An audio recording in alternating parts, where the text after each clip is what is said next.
You're just too good to be true. Can't take my eyes off of you.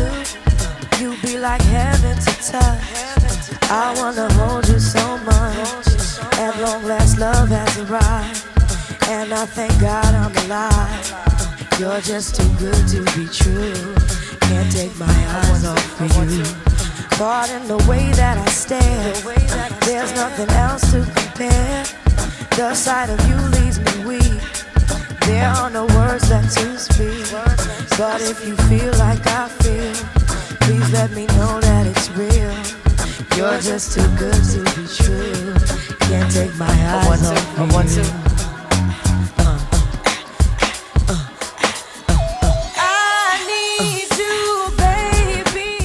Hello and welcome back to Bookmark Chronicles. Today I am doing my November wrap up. So if you didn't see my November TBR, I was planning to read mostly romance for the month, which I did, as well as co-hosted the very first round of Game of Thrones origin stories. So I'll let you know what books I read for that, as well as everything else that I managed to get to this month. The first book that I read this month was Worthy Opponent by Katie Robert. This is the third book in her Wicked Villain series that follows Hook and Tink.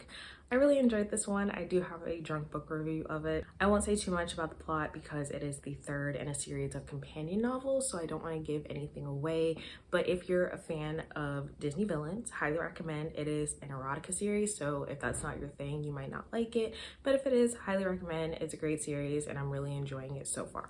Now onto the books that I read for Game of Tomes. So I decided to take the King's Landing path, and first up was our group prompt Crossroads Inn, where we read an anticipated book. So for that, I chose The Boyfriend Project. This is the first book in the Boyfriend Project series by Farrah Rochon. And I have to admit that I am surprised that I ended up liking this as much as I did. I ended up giving it 4 stars. In this, we're following our main character, Samaya, who has been dating this guy for a few months, and through a Twitter thread, realizes that he is also dating 2 other women. So she decides to crash the date that's currently in progress, that's being talked about on Twitter, and the other woman shows up. While all of it is a hot mess at first, 3 of them actually end up becoming friends, and they decide to create the Boyfriend Project, meaning that they're actually not going to focus on men for a little while, they're just going to focus on themselves for the next 6 months.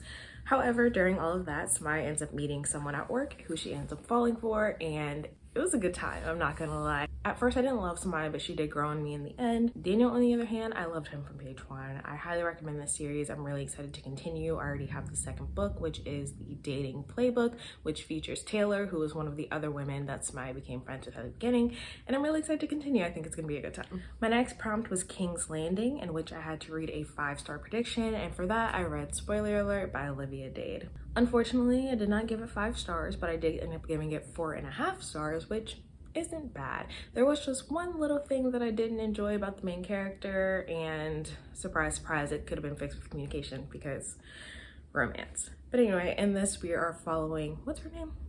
In this, we are following April Whittier, who is a geologist who really enjoys cosplay. So she cosplays for this really popular series that is loosely based on Game of Thrones. She posts a picture on Twitter.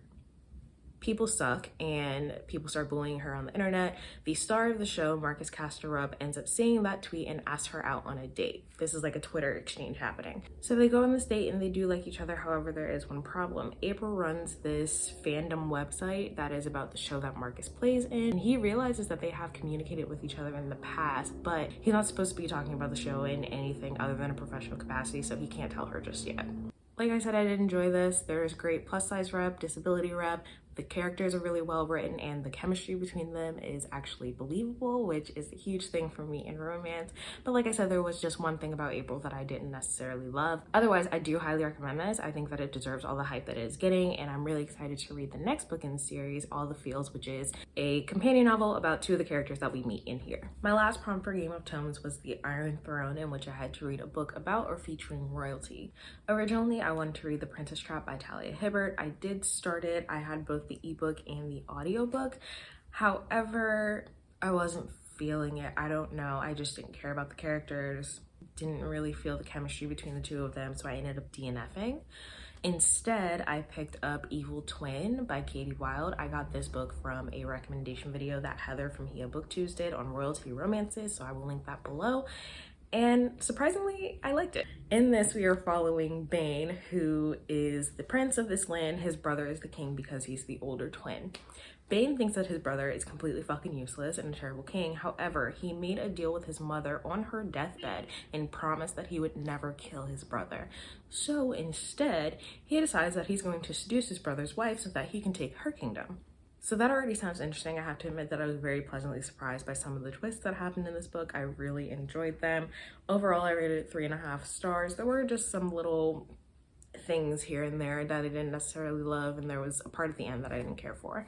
But I would actually recommend this, and thank you, Heather. The next book that I read was The Trouble with Hating You by Saadni Patel. This is the first book in her The Trouble with Hating You series. I think that's what it's called. I don't know if there's another name for it. But in this, we are following Leah, who is a very successful biomedical engineer. However, her parents are pressuring her to get married, trying to set up an arranged marriage for her, and she's not feeling it. She doesn't want any parts.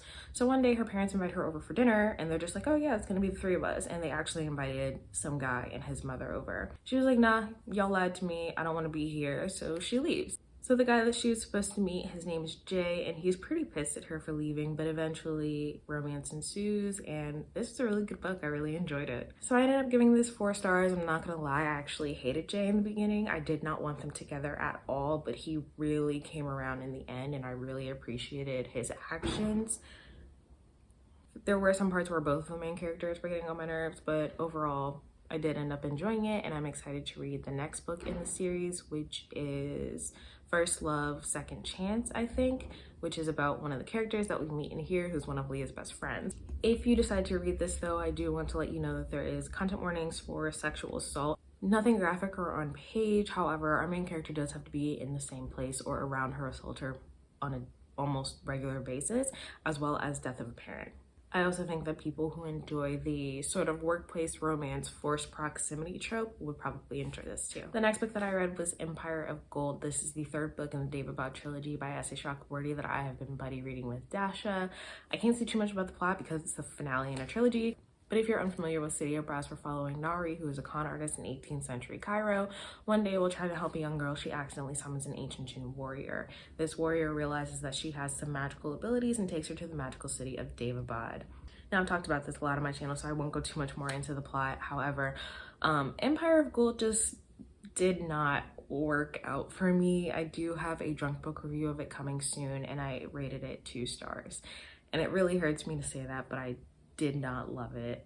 I would still recommend the series though, because City of Brass really is great. And the last book that I read this month was Undercover Bromance by Alyssa K. Adams. This is the 2nd book in the Bromance Book Club series. So I didn't love Bromance Book Club, but I wanted to read this one because the character in this one is the one that I enjoyed the most from the first book. If you're unfamiliar with the Bromance Book Club series, it is about a group of mostly male athletes who read romance novels to become better partners. So I did enjoy this one more than the first book. However, I've decided to not continue the series. I just don't think it's worth it. But if you read Bromance Book Club and you enjoyed it and you're interested in continuing the series, I do think that you would like this one. I really like Braden Mack as a character. I actually hate Liv, but I didn't hate her as much as I hated her in the first one, so that's something at least. So those are all of the books that I read in November. Let me know if you have read any of them or if they're on your TBR. Otherwise, that's all I have for you today, and I'll see you in the next video.